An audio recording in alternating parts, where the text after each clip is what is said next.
Irmãos, hoje nós somos desafiados por uma pergunta feita pelo Walter Vinícius, que para muitos ela passa desapercebida e é muito comum isso acontecer, porque quando a gente abre a Bíblia no livro de Gênesis, lá no capítulo 25, a gente se depara com uma daquelas listas de nomes que são difíceis de pronunciar. E é a lista dos 12 filhos de Ismael, o primeiro filho de Abraão, que foi o filho de Abraão com a escrava, com a serva Agar, que era uma egípcia. Normalmente, quando a gente está lendo a Bíblia em casa, a gente chega a uma lista de genealogia, a nossa tendência humana é ler correndo ou simplesmente passar para o próximo capítulo, pular aquela lista que parece interminável, né? Que fulano gerou Beltrano, viveu mais não sei quantos anos, e aí ele gerou Ciclano e morreu. Aí vai. E nós pensamos, isso aqui é só um relatório de quantos filhos o homem teve, isso não tem nada para mim aqui, mas tem. A Bíblia é a revelação que Deus faz de si para o homem. Não tem absolutamente nada na palavra de Deus que Deus não teve a intenção de que fosse escrito, registrado. Irmãos, parem para pensar, milhares de anos entre Adão e Jesus. E não está tudo escrito ali. O que é que está escrito é o que Deus teve a intenção de que fosse registrado com o propósito de se revelar a nós e transmitir a mensagem da salvação para nós. Os princípios e valores dele, para que a gente, vivendo por eles, a gente possa dar prazer ao coração dele, viver em paz uns com os outros, em paz com ele, em paz com a natureza. Mas a beleza da palavra de Deus é que na Bíblia não existe texto vazio, não existe linha sem propósito e não existe nome sem significado. E a pergunta do Walter Vinícius é a seguinte: essa lista de 12 nomes de Gênesis 25 serve apenas para mostrar que a família de Ismael cresceu ou ela carrega algum significado teológico, literário e espiritual mais profundo? Em outras palavras, o que Deus quer ensinar com isso? Qual o propósito de Deus para fazer registrado isso a respeito de Ismael, já que Ismael não é o filho da promessa? O filho da promessa é quem? Isaac, né? E a resposta curta é, com base naquilo que já disse antes, sim, ela carrega um significado tremendo. E hoje nós vamos abrir essa caixinha para entender o que Deus estava ensinando e está assinando, né? Estava assinando e carimbando quando ele mandou o escritor sagrado registrar esses 12 nomes. Então vamos ler Gênesis capítulo 25, versículos 13 a 16, se possível na versão revista e corrigida. Para entender Gênesis 25, nós precisamos voltar alguns anos na história. Deus falando com Abraão e agora relatando, né, os nomes dos filhos de Ismael. E eles são chamados de quê? De príncipes. O que são príncipes? São líderes. São líderes, são autoridades entre os seus clãs. Então eles formaram uma genealogia também depois, né? Mas vamos lá para Gênesis capítulo 17, versículo 20, para a gente compreender um pouquinho o contexto, para a gente entender o que Deus está fazendo aqui. Pode ler bem forte, vamos lá.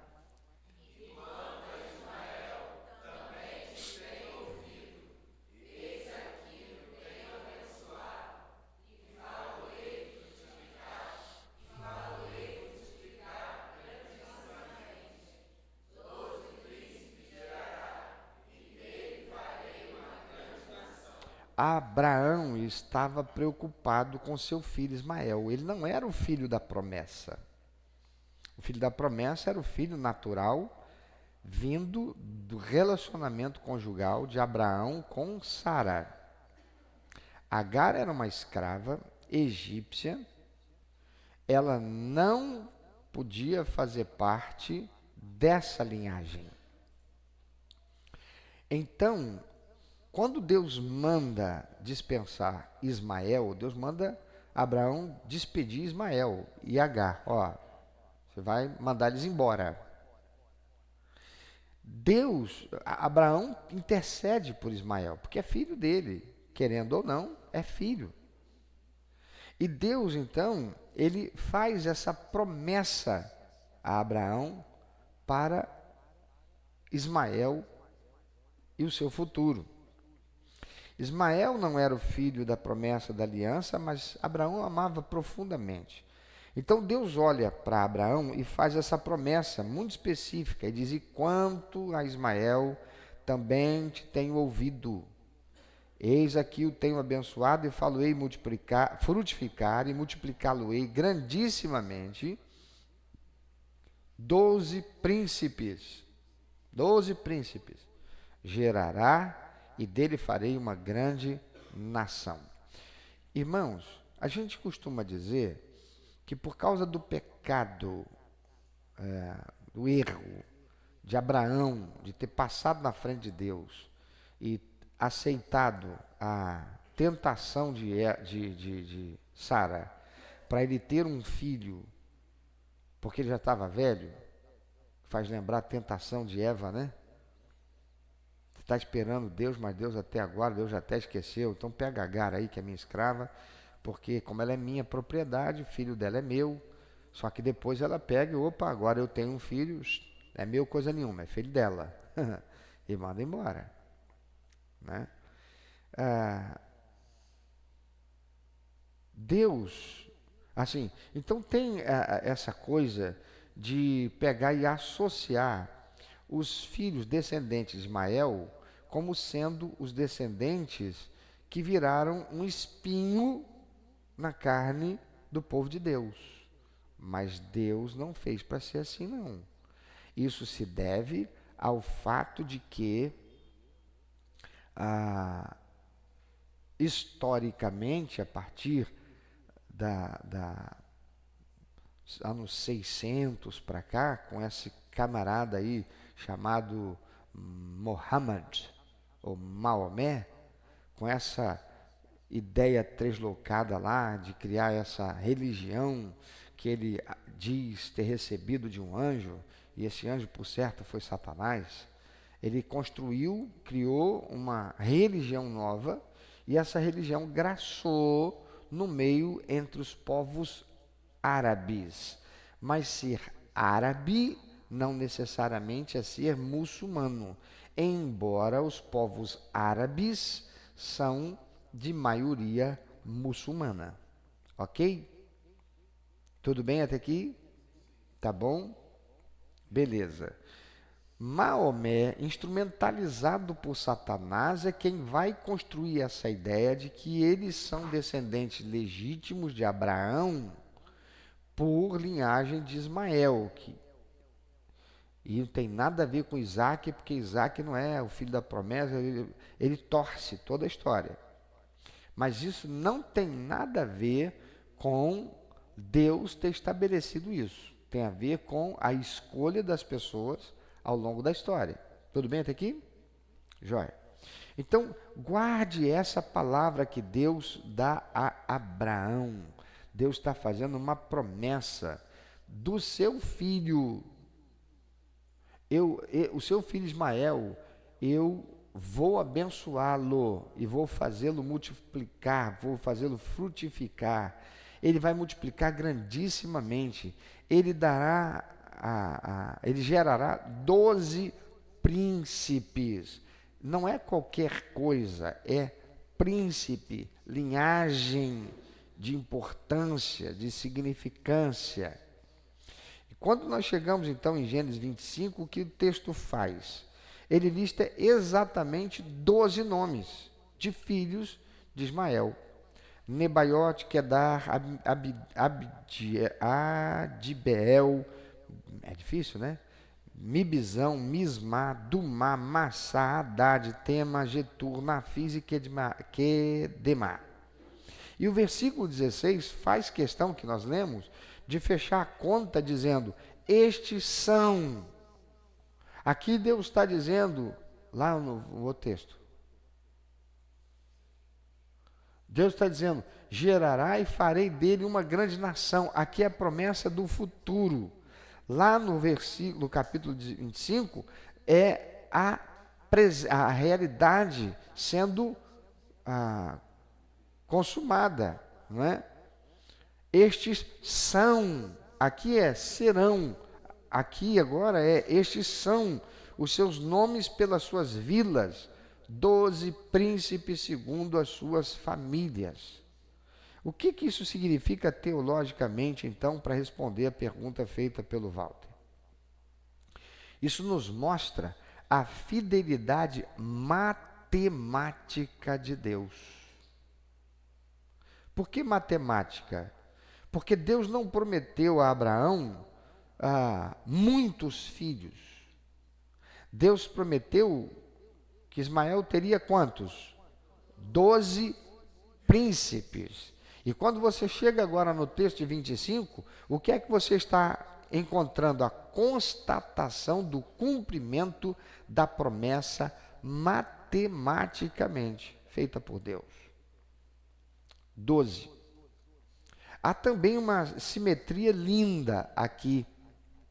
Mais para frente na história, nós vamos ver que Jacó, descendente de Abraão, filho de Isaque, também gerou 12 filhos que também deram origem a 12 tribos, que também foram príncipes. Olha que coisa linda. Deus estava mostrando que, embora a aliança da salvação e do Messias estivesse com Isaque e Jacó, o cuidado dele, de Deus, providencial, e a sua palavra empenhada sobre Ismael, seriam cumpridos com a mesma exatidão. 12 para Isaque, 12 para Ismael. Deus abençoou Ismael por amor a Abraão. Mas há uma distinção importante. Primeiro vamos falar do significado literário. Organizar a casa aqui para aquilo que realmente importa.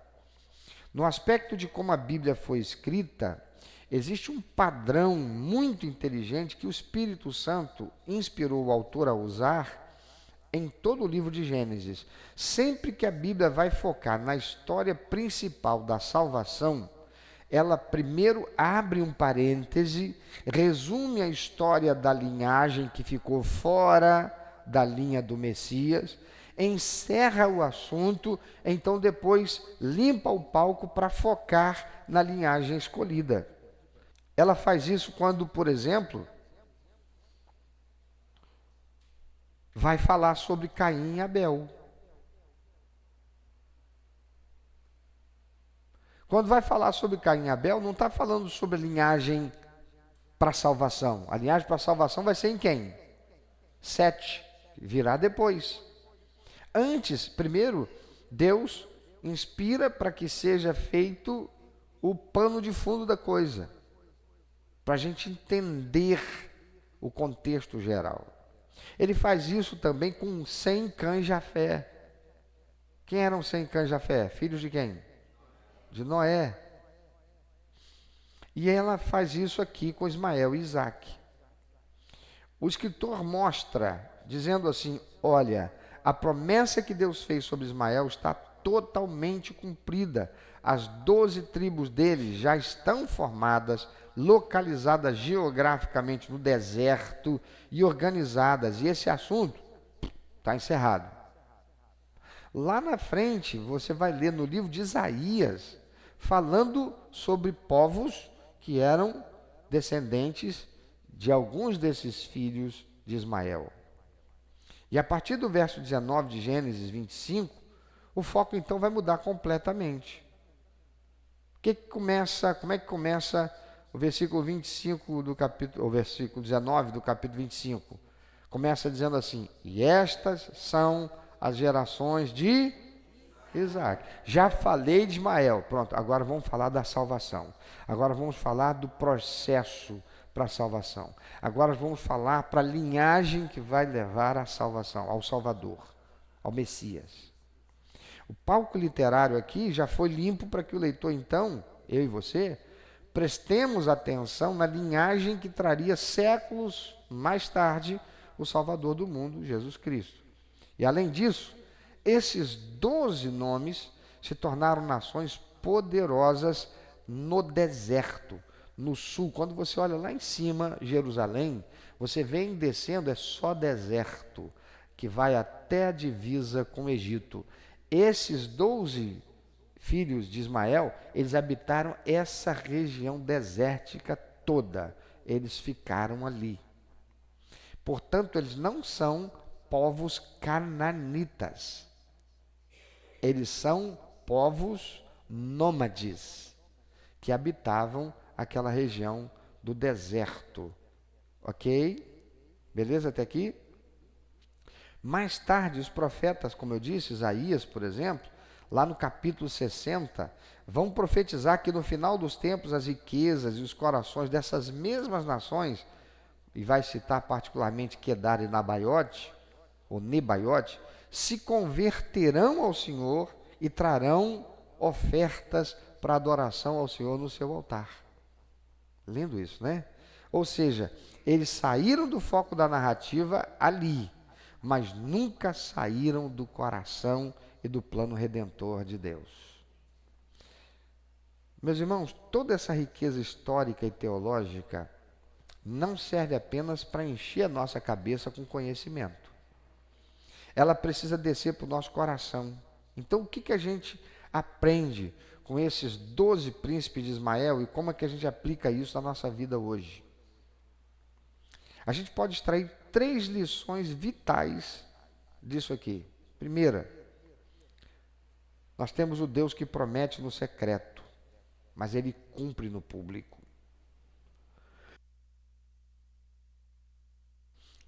Muitas vezes Deus nos faz promessas no secreto, lá no nosso quarto, quando a gente está lá lendo a Bíblia, a palavra de Deus, orando, falando com o Senhor. Ou através de uma palavra profética na igreja, e o tempo passa. Nós olhamos para as circunstâncias e muitas vezes nós pensamos, puxa vida, Deus se esqueceu de mim. Será mesmo que aquela promessa foi Deus quem fez? Abraão ouviu a promessa dos 12 príncipes quando Ismael era apenas um menino, e Deus falou isso no secreto com Abraão. E Gênesis 25 só vai registrar o cumprimento quando Abraão já havia morrido. Gênesis 25, Abraão já morreu. E Deus agora está fazendo a promessa dele ser cumprida e escancarada ao conhecimento de todo mundo. Aquela promessa que eu fiz ao meu servo Abraão, eu estou cumprindo-a matematicamente. Eu não disse que eu ia fazer com que ele tivesse uns povos, não. Você vai ter 12 príncipes, serão 12 povos. Qual a aplicação que a gente faz para a vida da gente? Meu irmão, minha irmã, o tempo do cumprimento da promessa pertence a quem? Mas a garantia do cumprimento, ela é absoluta. Se ele falou que faria, então ele vai fazer. A contabilidade de Deus não falha. Então, não desista da promessa por causa do tempo de espera. Deus prometeu o filho para Abraão, levou anos para que isso acontecesse. Tantos anos que Sara desistiu, descreu e levou Abraão a fazer a besteira de botar o carro na frente dos bois. Mas Deus é fiel e ele cumpriu, amém? Então, se você recebe uma promessa de Deus, descansa no Senhor e espera nele. Segundo, Deus cuida daqueles que o mundo coloca de lado. Ismael e a sua mãe Agar foram despedidos e foram viver no deserto. Por causa de Sara, o ciúme dela, ela perturbou a Abraão para que mandasse Agar e Ismael embora. E Deus disse, não, manda. Manda sim, é melhor que vá. Mas eu vou cuidar dele. E quando Agar e Ismael estão no deserto, e Ismael ainda era um menino aí, talvez por uns 13 anos, um adolescentezinho, Agar, vendo a sede do filho, larga ele num canto e vai para longe para chorar, para não ver ele morrer de sede. É quando Deus manda um anjo lá e providencia para que eles possam sair daquele deserto com vida. Deus é fiel. Deus é fiel. Aos olhos humanos, parecia que eles haviam sido descartados, esquecidos, mas Deus provou ao levantar 12 príncipes de um menino que quase morreu de sede no deserto. Por quê? Porque ele é o Deus que vê, como Agar vai dizer. Qual é a aplicação disso para a nossa vida? Talvez você se sinta rejeitado, deixado de lado nas promessas do Senhor, por estruturas ou por situações da vida.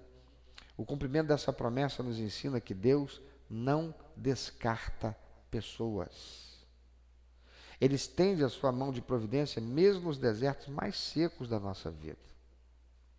E a sua história não termina onde as pessoas te deixaram. Talvez você se sinta abandonado, deixado por alguém, e talvez você tenha na sua mente assim, aquilo que eu criei como promessa de Deus para a minha vida, morreu. Não morreu porque te deixaram, porque o Senhor não deixa. Ele é fiel. E Ele termina onde Ele prometeu te levar. E a terceira lição é a diferença entre bênção terrena e aliança eterna. Ismael recebeu uma grande bênção. Ele gerou 12 príncipes, teve poder, riquezas, terras e multidões. Mas Isaque foi quem recebeu a aliança. Ismael recebeu bênçãos materiais. Isaque recebeu não só bênçãos materiais, mas a promessa da salvação e da vida eterna do Redentor. Às vezes, irmãos, nós olhamos para as pessoas que não servem ao Senhor e vemos suas vidas cheias de bênçãos materiais. Riquezas, se tornam príncipes, pessoas mais elevadas socialmente, e aí o nosso coração tolo pode até fraquejar. Mas o texto nos lembra que a maior riqueza de um homem não são as bênçãos providenciais aqui dessa terra, mas é estar incluído na aliança eterna com Deus. Você pode estar olhando para alguém que você diz assim, cara, fulano, uma pessoa, né, só falta ser crente. Olha só, mas como ele é próspero, bem de vida, bem socialmente, ou talvez até olhar para alguém que é um bandido, corrupto, um político que está aí, locupletando, um empresário corrupto, e você olha para aquilo e diz assim, puxa vida, o cara está indo tão bem, e eu aqui sou crente, fiel ao Senhor, estou procurando o que está errado, o que está errado comigo, não é o que está errado contigo, que você devia estar olhando, é o que está errado com ele, porque você tem Jesus, você tem a salvação, você tem a vida eterna, você vai morrer e vai para o céu, e com tudo que ele tem, ele morre e vai para onde? Para o inferno. Então toma cuidado, para não desmerecer aquilo que é a herança que você tem em Cristo Jesus. Não inveje o sucesso terreno de quem está fora da aliança. Nós somos chamados para algo maior. Ismael recebeu príncipes, recebeu terrenos, mas nós, através de Cristo Jesus, nós fomos feitos filhos de Deus, reis e sacerdotes do Deus Altíssimo. Irmão, quando eu digo que eu não almejo nenhuma posição socialmente elevada, porque eu já cheguei no ápice que um ser humano pode chegar na face da terra. Eu sou ministro do Rei dos Reis e Senhor dos Senhores. Eu não preciso trabalhar para ser empresário, para ganhar dinheiro, para ter posição na sociedade, me candidatar a ser um deputado, um senador, um vereador, um prefeito, um presidente da república. Não, isso seria descer, não desmerecendo essas posições todas, mas seria descer. Você é filho de Deus, você é filha de Deus, e você está talvez olhando para quem é ímpio e pensando que a condição de vida material que ele tem, que é mais favorecida do que a sua, faz ele ser melhor ou estar numa condição melhor que você, e você almejando ter o que ele tem. desconsiderando quem você foi feito em Cristo Jesus. E isso é ignorância, para dizer o mínimo. Então valorize a sua salvação e a caminhada sua com Deus acima de qualquer prosperidade passageira. A Bíblia tem resposta, amém? E a resposta de hoje é que o nosso Deus é meticuloso, Ele é fiel, Ele cumpre a sua palavra que sai da sua boca, e aquela lista de 12 nomes que precisa, ou que parecia sem importância, é na verdade um monumento à fidelidade de Deus. Que nós possamos sair daqui hoje, irmãos, com a certeza de que o que Deus contou e levantou os 12 príncipes de Ismael é o mesmo Deus que conta os cabelos da nossa cabeça e governa a nossa história. Então, que tal você pensar um pouco sobre isso? E aí, se assim você entende, levantar do seu lugar, ficar em pé e falar com Deus, renovando a sua fé e a confiança nas promessas dele. Quais são as promessas que você tem para você ficar em pé, abrir a sua boca e dizer: Senhor, obrigado por essa promessa. O Senhor me fez essa promessa. Qual é a promessa que você tem para dizer para Deus? Sabe por que numa hora dessa, muita gente crente fica sentado? Porque fica pensando: mas Deus nunca usou um irmão tomado pelo Espírito Santo para vir me fazer uma promessa. E quem fala isso é absurdamente ignorante e preguiçoso. Por quê? Porque está esperando Deus fazer uma promessa de uma experiência mística e sobrenatural, quando Ele já prometeu: eis que estou contigo todos os dias. Ele já prometeu: eu é quem sei os pensamentos que eu tenho a teu respeito, e são pensamentos de paz e não de mal, para te dar o fim que você deseja. Quando Ele já prometeu: de maneira alguma te deixarei, nunca, jamais te abandonarei. Quando Ele já prometeu: olha, o choro pode durar uma noite, mas fica firme, porque a alegria virá pela manhã. Você tem promessa do Senhor que você precisa se lembrar dela.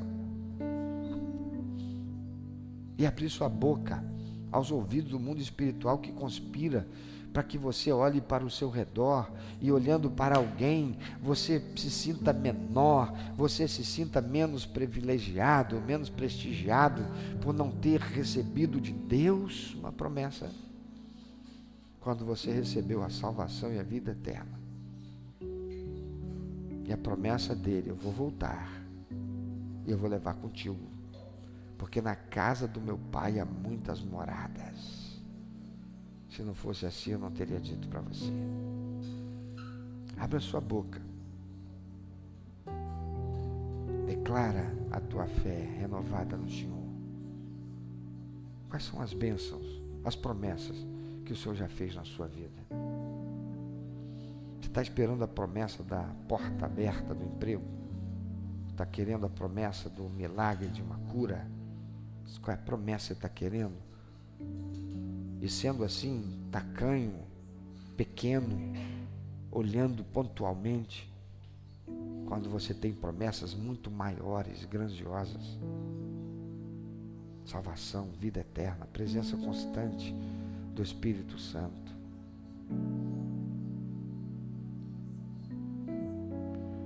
Obrigado, Senhor, por tuas promessas. Não há como abrir a tua palavra, a Bíblia Sagrada, e lendo, não encontrar nela, todos os dias, promessas do Senhor para as nossas vidas. E o Senhor é fiel para cumpri-las.